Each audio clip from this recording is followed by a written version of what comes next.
Assalamualaikum warahmatullahi wabarakatuh. Waalaikumsalam warahmatullahi wabarakatuh. Gimana kabarnya anak-anak? Baik. Baik semua ya. Ada yang nggak masuk hari ini? Ada. Siapa yang nggak masuk? Sudah cuma 3. Ya. Nah, nanti Pak Firman catat ya. Ya, sekarang ayo ke kelas dulu, doa dulu. A'udzu billahi minasy syaithanir rajim.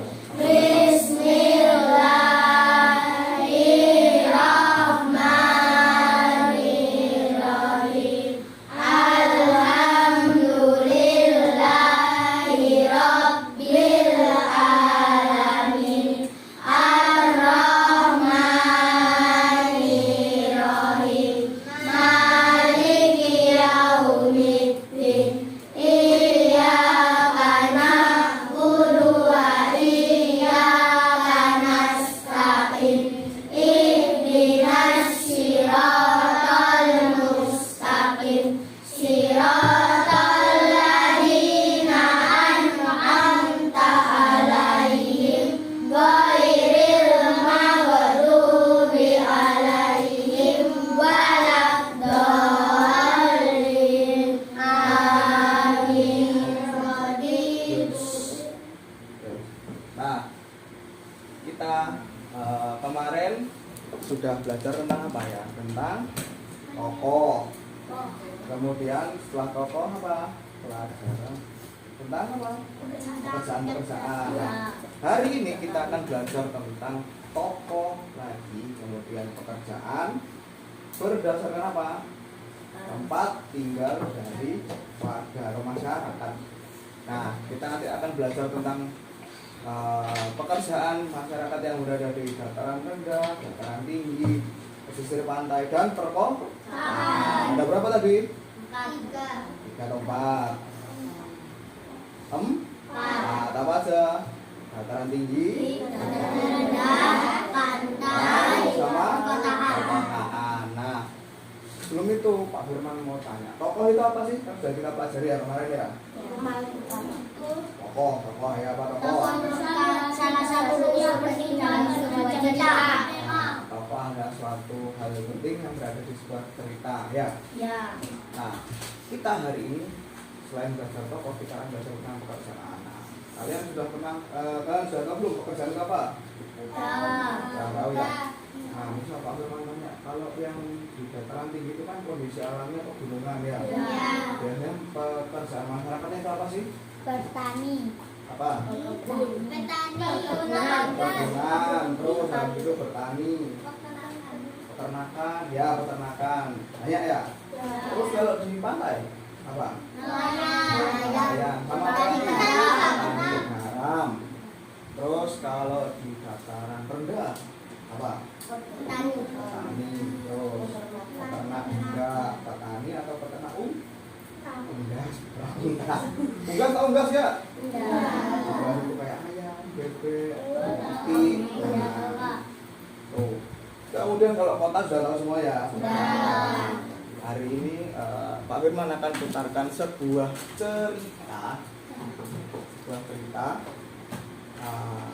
Nanti kalian akan mencatat atau menebak apa pekerjaan yang ada. Mencatat ada berapa pekerjaan di dalam cerita ini ya.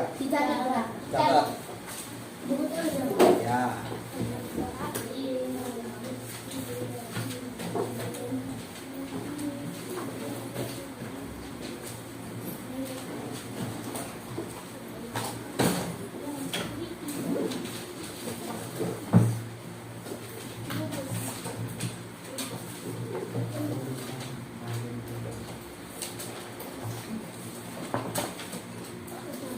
Cerita paling mudah.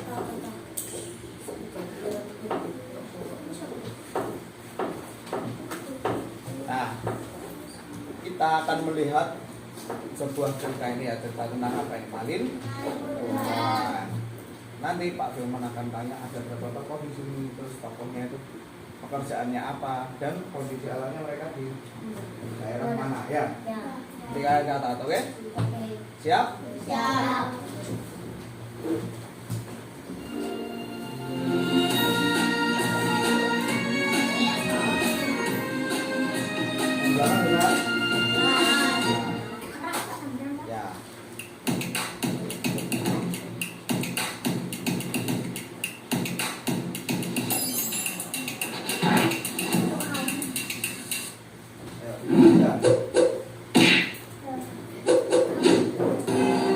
Malin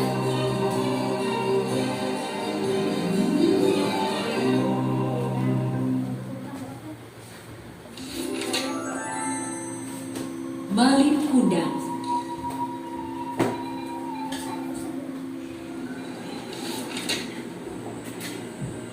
Pada zaman dahulu kala, hiduplah seorang anak bernama Malin Kundang bersama ayah dan ibunya yang miskin. Mereka tinggal di sebuah desa di tepi pantai. Desa itu kecil dan sepi. Penduduknya banyak yang merantau untuk mencari penghasilan lebih. Tidak banyak yang bisa dilakukan di desa mereka. Tanahnya gersang, ikan di laut pun sedikit. Malin Kundang suka sekali bermain. Setiap hari kerjanya hanya mengejar ayam satu-satunya milik orang tuanya. Kemari kau burik, kemari. Malin kecil terus mengejar si burik. Ketika Malin Kundang berhasil menangkapnya, biasanya dia akan menyiksa ayam itu. Kena kau. Suatu hari, ayah Malin Kundang hendak pergi merantau ke negeri seberang. Konon katanya, negeri seberang sangat kaya dan cari uang di sana sangat mudah. Ayah berangkat ya, Malin? Iya, ayah. Ayah Malin Kundang segera ikut naik kapal bersama penduduk lain yang hendak merantau. Tinggallah ibu dan Malin di desa yang miskin itu. Hari demi hari, tidak ada kabar dari sang ayah. Sang ibu pun bekerja lebih keras untuk mencukupi kehidupan sehari-hari mereka. Ayo, silahkan dibeli. Sementara si Malin Kundang masih saja mengejar si burik. Ketika suatu hari hendak mengejar si burik, tiba-tiba Malin Kundang terjatuh. Aduh!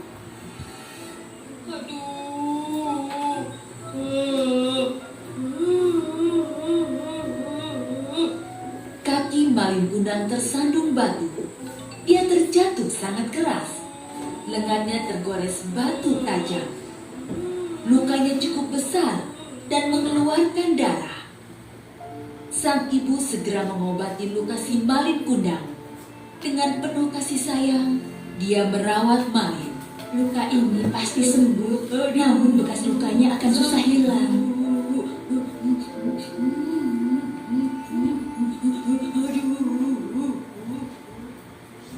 Hari berganti bulan, bulan berganti tahun, dan tahun berjalan dengan tergesa-gesa. Tanpa terasa, Malin sekarang menjadi pemuda yang tampan dan kuat. Dia mulai bosan tinggal di desa yang sepi dan miskin itu. Dia ingin merantau seperti ayahnya. Aku akan merantau seperti ayah. Kemudian, Malin Kundang meminta izin kepada ibunya. Bu, izinkan aku merantau ke negeri seberang. Kata Malin Kundang kepada ibunya yang segera menjadi sedih. Jangan anakku, ibu takut kamu tidak kembali seperti ayahmu. Hanya kamu satu-satunya anakku. Kalau kamu tidak kembali, aku hidup dengan siapa? Jangan khawatir, Bu. Aku berjanji aku pasti kembali. Aku akan jadi orang kaya dan akan memboyong ibu untuk ikut bersamaku. Akhirnya, tidak ada lagi yang bisa diperbuat ibunya. Malin Kundang bersikukuh untuk pergi. Malin Kundang menyelinap ke sebuah kapal. Dia bersembunyi di peti kayu. Sepertinya di sini aman. Kapal pun berlayar. Namun di tengah laut, kapal itu dicegat oleh bajak laut. Semua awak kapal dibunuh oleh bajak laut. Mereka merampas semua barang-barang berharga di kapal itu dan meninggalkan kapal itu tergantung-gantung di laut. Kapal kita dirampok! Kapal kita dirampok! Kapal kita dirampok! Malin Kundang selamat karena dia sembunyi di peti. Saat dia keluar dari persembunyiannya, kapal itu sudah terdampar di sebuah sungguh beruntung, sebab di dekat pantai itu ada sebuah desa yang subur dan kaya. Pelabuhannya besar dan ramai. Malin Kundang tersenyum, meski tubuhnya lemas tidak berdaya. Di sini, aku akan mengadu nasib. Malin Kundang bekerja keras siang dan malam. Hanya satu yang ada dalam benaknya, yaitu jadi orang kaya. Tekad dan kerja kerasnya membuahkan hasil. Dia pun menjadi kaya, punya kapal besar dengan 100 awak kapal. Aku kaya! Aku kaya! Suatu hari, Malin Kundang mengajak istrinya berlayar dengan kapal mewahnya. Mereka berlabuh di pelabuhan desa kampung halaman Malin Kundang. Berita tentang suksesnya Malin Kundang pun terdengar sampai ke telinga ibunya. Apakah itu kapal si Malin anakku? Dengan hati riang, ibu yang sudah renta itu terseok-seok berjalan ke pelabuhan. Dia memang Malin Kundang. Aku yakin. Batin ibunya saat melihat Malin turun dari kapal bersama istrinya. Malin, Malin, kamu pulang nak? Istri Malin Kundang heran dengan seorang ibu tua yang berlari ke arah mereka sambil berteriak-teriak. Pakaiannya compang-camping, wajahnya rentah dan lusuh. Siapa dia, Kanda? Apa benar dia ibumu? Malin Kundang gelisah. Dia tidak mau istrinya tahu kalau Malin Kundang berasal dari keluarga miskin. Entahlah Dinda, mungkin hanya pengemis tua yang mau minta sedekah. Ibu tua itu mendengar perkataan Malin Kundang dan berubah sedih. Masa kamu tidak mengenalku, wahai anakku? Aku ini ibumu yang membesarkanmu. Malin Kundang menjadi marah. Ibuku sudah lama mati. Jangan mengaku-ngaku, wahai pengemis tua. Sang ibu menangis terseduh. Aku yakin kamulah Malin anakku. Lihatlah bekas luka di lenganmu. Hanya Malin Kundang anakku yang punya bekas luka itu. Malin Kundang makin marah. Dia menyuruh pengawalnya untuk mengusir ibu yang semakin terseduh-seduh. Ya Tuhan, jika memang dia benar anakku Malin Kundang, kukutuk dia jadi batu. Seketika petir menggelegar, padahal langit sedang cerah. Pelan-pelan Malin merasakan ada hal aneh dalam tubuhnya yang semakin kaku. Oh, ada apa dengan tubuhku? Tubuhku kaku. Tidak! Malin Kundang pun menyadari jika dia sedang dikutuk. Malin bersimpuh, mencium tanah, dan segera berubah menjadi batu. Terlambat sudah baginya untuk menyesali sifat durhaka kepada ibunya.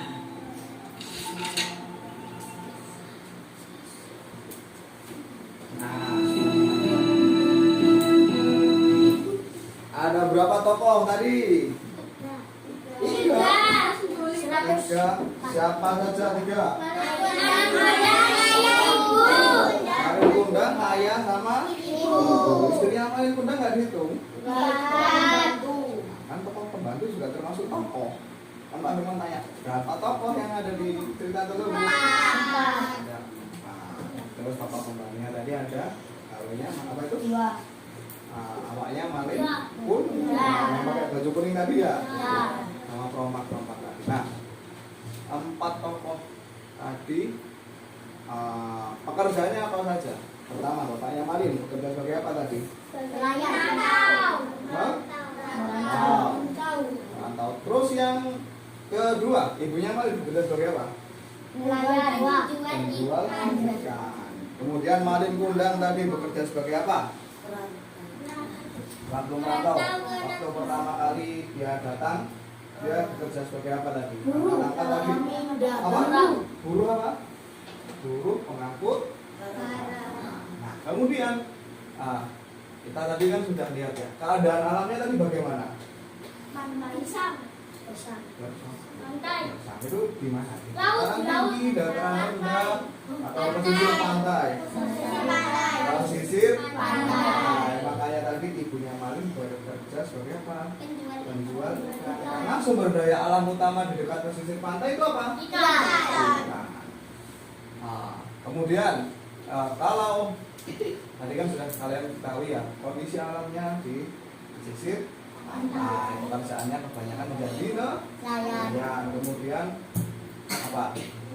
Tokohnya tadi ada istrinya Malin juga termasuk tokoh tokoh membantu. Nah, dari cerita tadi kalian bisa menyimpulkan tidak cerita tadi tentang apa? Ya, tahu maksudnya pesan moralnya apa? Tidak boleh durhaka kepada orang tua. Ya, tidak boleh durhaka kepada orang tua. Terus sama apa tadi? Harus bekerja keras. Kita ingin apa? Sukses. Jadi kalau kalian ingin sukses, kalian harus apa? Bekerja keras. Kalau kalian nggak mau belajar, malas-malesan, kira-kira apa yang terjadi? Tidak akan sukses. Akan sukses. Bisa pinter nggak? Jangan nanti bisa dapat nilai bagus nggak? Dari sini tadi kita mempelajari bahwa tidak boleh durhaka kepada orang tua. Nah, kalau kalian durhaka kepada orang tua bisa sukses ya? Karena apa? Sukses juga dari doa orang tua. Nah, kemudian ini tadi kan di mana? Di pesisir pantai. Selain tadi kan cuma yang dijelaskan cuma apa? Menjadi nelayan sama penjual ikan. Selain itu ada lagi nggak? Pesisir pantai itu pekerjaannya apa aja? Ada yang kalian ketahui? Pak, petani garam. Petani garam itu apa sih? Yang orangnya baru ngambilin garam air. Proses. Nah, di sini Pak Firman akan menunjukkan proses pembuatan garam. Nah, biar apa? Biar kalian tahu. Terus lagi Pak. Nggak usah, kalian hanya mendengarkan proses membuat garam. Nah, ini kalian perhatikan animasi aja ini. Pesan staycation di Traveloka Holiday Stays ternyata lebih untung. Dapetin diskon hingga 700. Yuk kita ke mall. Satu lagi nih, berkah dari pesisir yang disediakan oleh laut. Lihat garam dalam jumlah yang sangat banyak. Cuma sayangnya kebutuhan garam yang sangat tinggi belum dapat diimbangi oleh jumlah produksi garam di tanah air. Karena petani garam tidak bisa menghasilkan garam saat musim hujan kayak sekarang. Untungnya sekarang ada teknologi yang membuat petani garam bisa memanen garam sepanjang tahun tanpa terpengaruh oleh cuaca. Kualitas garam yang dihasilkan juga lebih baik loh. Mantap! Yuk kita kemon. Tambak garam ini beda dari yang biasanya loh teman-teman. Panen garamnya di dalam rumah Prisma. Tujuannya supaya air laut yang ditampung gak kena hujan. Jadi saat musim hujan pun petani garam bisa tetap panen. Selain itu, plastik ultraviolet dengan bentuk prisma ini panasnya lebih stabil dan tahan angin. Kalau kata petaninya, dengan rumah prisma ini dalam 1 tahun bisa menghasilkan garam 5 kali lipat dibandingkan dengan tambak garam yang biasanya. Hebat kan?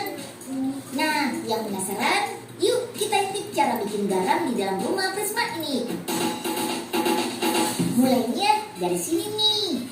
Air laut sengaja dialirkan menuju bunker atau penyimpanan air. Di sini airnya disebut dengan istilah air muda.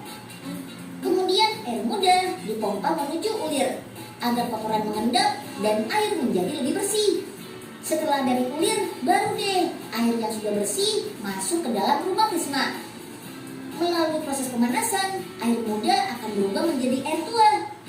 Proses ini berlangsung selama musim kemarau. Jadi sewaktu musim hujan, stok air tua bisa tetap menghasilkan garam dan bisa panen sepanjang tahun. Kalau pakai cara biasa, masa panennya hanya selama beberapa bulan saja dalam setahun. Sekarang kita lihat ke dalam rumah Prismani yuk. Ada 2 lantai nih. Bagian bawahnya untuk menampung air tua dan bagian atasnya adalah meja produksi. Di meja produksi inilah berlangsung proses kristalisasi air laut tua menjadi garam. Garam yang dihasilkan rumah Prisma ini terlihat lebih jernih dan masuk kategori garam kualitas premium loh.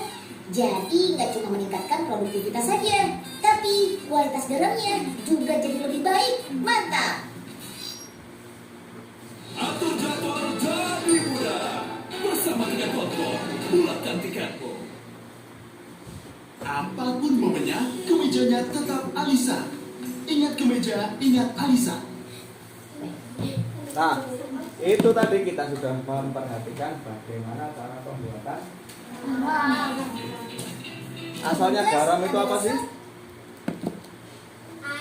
Air apa? Air muda.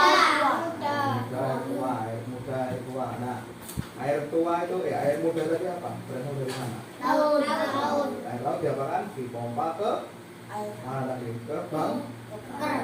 Setelah dibangker, mereka akan diproses lagi sedemikian rupa sehingga menjadi air tua ya. Air tua itu apa? Air yang sudah siap untuk diproses menjadi garam. Setelah air tua tadi diproses lagi, dikeringkan, kena sinar matahari. Setelah kena sinar matahari, apa yang terjadi? Menjadi garam. Nah, itulah proses pembuatan garam yang ada di rumah kalian. Nah, kalian suka nyemil garam nggak? Jangan sering-sering nyemil garam ya. Nah, setelah itu kita akan mempelajari tentang perbedaan profesi di setiap daerah, perbedaan pekerjaan setiap negara.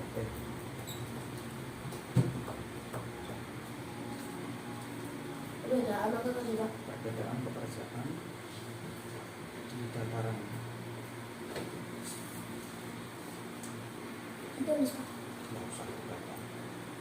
Perbedaan pekerjaan dataran tinggi, rendah, dan pantai.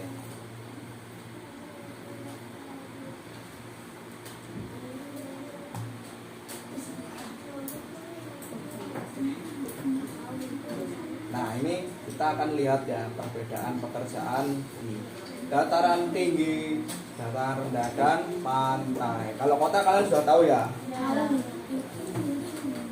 Yuk diperhatikan lagi yuk. Halo, Assalamualaikum adik-adik.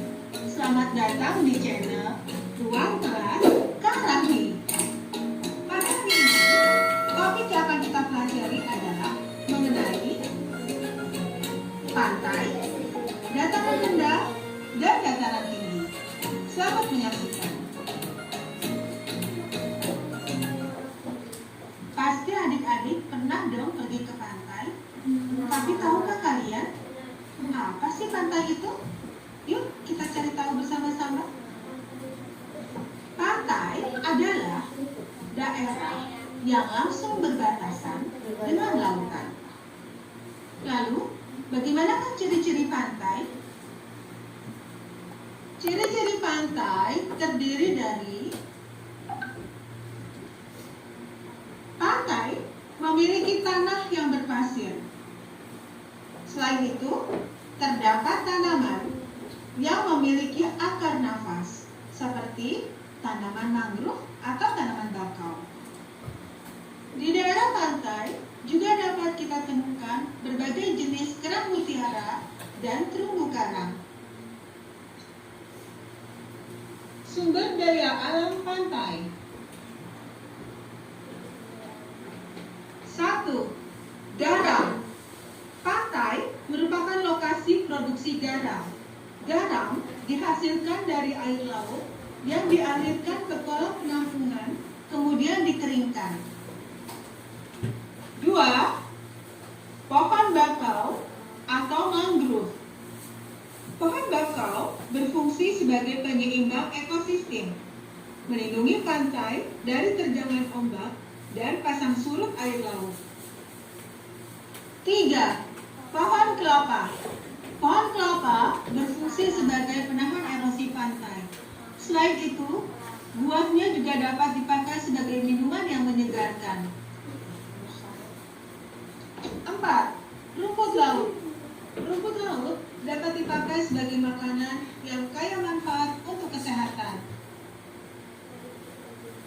Berikut adalah manfaat pantai untuk kehidupan manusia. 1. Sebagai tempat rekreasi. 2. Untuk mencegah air pasang laut langsung membanjiri daratan. 3. Sebagai habitat dari hewan dan tumbuhan yang hidup di air. 4. Tempat usaha pengolahan garam. Berikut adalah mata pencaharian untuk penduduk yang tinggal di pantai. 1. Penduduk di pantai banyak yang bekerja sebagai nelayan untuk menangkap ikan. 2. Penduduk di pantai juga banyak yang bekerja sebagai petani garam. Selain bekerja sebagai petani garam, penduduk pantai ada juga yang bekerja sebagai petani rumput laut. Setelah kita mempelajari tentang pantai, kini kita akan mempelajari tentang dataran tinggi. Dataran tinggi adalah suatu bentuk permukaan bumi yang memiliki ketinggian lebih dari 500 meter di atas permukaan laut. Ciri-ciri dataran tinggi diantaranya adalah 1. Daerah dataran tinggi memiliki iklim yang sejuk. Pertanian dibuat secara terasering atau di lahan miring dan memiliki curah hujan yang rendah. Sumber daya alam yang dapat kita temui di daerah dataran tinggi diantaranya adalah daerah dataran tinggi dapat dipakai sebagai daerah perkebunan. Misalnya, perkebunan teh, kopi, stroberi. Selain daerah perkebunan, daerah dataran tinggi juga dapat kita temui berbagai macam pertambangan, diantaranya tambang batu kapur. Berbagai manfaat yang kita dapatkan dari dataran tinggi diantaranya adalah era dataran tinggi dapat dipakai untuk usaha perkebunan, baik perkebunan bunga, sayuran, maupun tanaman industri. Selain itu, daerah dataran tinggi juga dapat dipakai sebagai tempat peristirahatan, camping, dan wisata alam. Selain itu, daerah dataran tinggi juga dapat dipakai sebagai daerah perlindungan hewan dan tumbuhan agar tidak punah. Mata pencaharian penduduk di daerah dataran tinggi. Umumnya, penduduk di daerah dataran tinggi bekerja sebagai pekerja perkebunan. Misalnya bekerja sebagai buruh kebun teh. Di samping itu, penduduk di daerah dataran tinggi ada juga yang bekerja sebagai pekerja tambang. Misalnya, pekerja tambang batu kapur. Lalu, apakah perbedaan antara dataran tinggi dan dataran rendah? Dataran rendah merupakan permukaan bumi yang datar dengan ketinggian kurang dari 200 meter di atas permukaan laut. Ciri-ciri dataran rendah ditandai dengan tanah pada dataran rendah umumnya relatif datar. Dataran rendah memiliki persediaan air yang cukup untuk kehidupan manusia. Manfaat dataran rendah diantaranya adalah 1. Sebagai tempat untuk pemukiman penduduk. 2. Tempat berlangsungnya kegiatan industri. 3. Sebagai lahan untuk daerah pertanian. Berikut adalah mata pencarian penduduk di daerah dataran rendah. Umumnya penduduk di daerah dataran rendah bekerja di sektor pertanian sebagai petani. Namun, ada juga penduduk yang bekerja di sektor industri dan sektor peternakan. Demikianlah video pembelajaran kita kali ini. Untuk mendukung agar channel ini tetap terus dapat berkarya, jangan lupa like, komen, subscribe. Nah, itu tadi kita sudah melihat tentang pekerjaan di dataran rendah, tinggi, dan naik. Nah, kalian kan tadi sudah melihat itu tadi. Saya mau tanya, kita kan sudah lihat videonya. Pekerjaan di daerah pesisir pantai itu tadi apa aja ada banyak.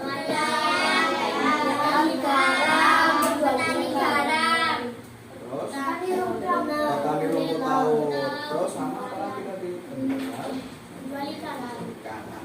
Sekarang kalau mau jawab, ya angkat tangan dulu ya. Nah, sekarang Mbak Mira mau nanya. Apa lagi ya? Kalau di pantai itu kondisi alamnya seperti apa? Ya, Alvaro.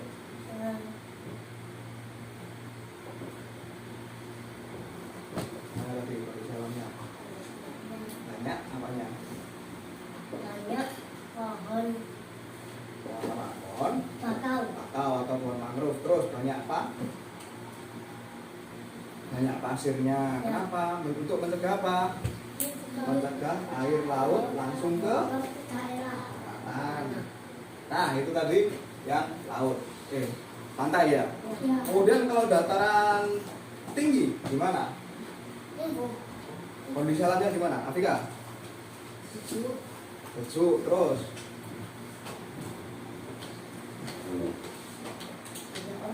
ini apa perkebunan? Terus apa lagi? Sawahnya berbentuk apa sawahnya? Berbentuk sering yang bentuknya kayak tangga itu ya. Nah, pekerjaan yang umum di dataran tinggi apa aja? Yang mau jawab? Oke, yang lain. Ada lagi, ayo. Bintang mau jawab? Nah, ayo. Siapa? Alia? Iya Pak, Clara Pak. Ya, Azam, apa Azam? Enggak ya, kok. Kopi Pak. Pegawai, Nah, biasanya mereka menjadi apa? Memetik, daun, terus apa lagi? Tadi di sana banyak perkebunan. Perkebunannya apa aja? Strawberry. Kopi, terus teh, dan masih banyak lagi. Terus kalau dataran rendah tadi, gimana kondisi alamnya? Gimana kondisi alamnya tadi? Dataran rendah. Gimana? Cenderung apa? Cenderung datar, ya, cenderung datar. Kenapa? Karena dia di dataran tinggi, tidak di pegunungan. Nah, di dataran tinggi biasanya sawahnya berbentuk apa? Dataran rendah sawahnya berbentuk apa? Apa? Beda. Hah? Berbentuk datar. Karena apa? Tanahnya sudah datar. Nah, kalau di dataran tinggi kan mereka bentuknya miring gini, jadi harus dibentuk sering kayak tangga itu tadi. Pekerjaan yang umum di dataran rendah apa saja? Apa? Petani, terus lagi peternak, dapur tadi dataran tinggi apa dataran rendah? Tinggi. Nah, sekarang kalian sudah paham belum tentang dataran tinggi, dataran rendah, dan dataran pantai? Sudah paham? Nanti dikerjakan itu halaman berapa itu? Halaman 11 sampai 17. Ya. Kerjakan besok dikumpulkan. Sekarang bukunya dimasukkan pulang. Oke. Dia masukkan.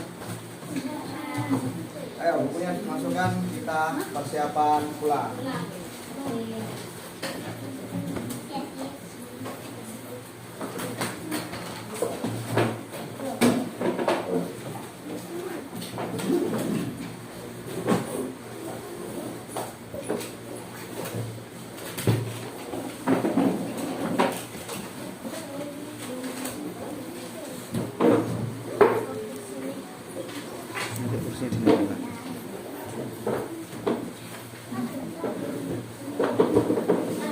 Ayo ketua kelas pimpin berdoa.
Siap memberi salam. Assalamualaikum warahmatullahi wabarakatuh. Waalaikumsalam warahmatullahi wabarakatuh. Kembali. Ayo pulang. Yang cowok dulu kursinya dikembalikan di atas meja seperti tadi ya.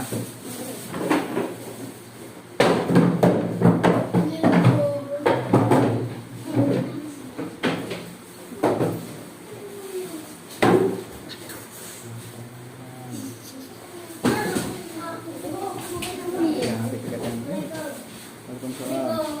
Waalaikumsalam. Yang perempuan kursinya jangan lupa ya.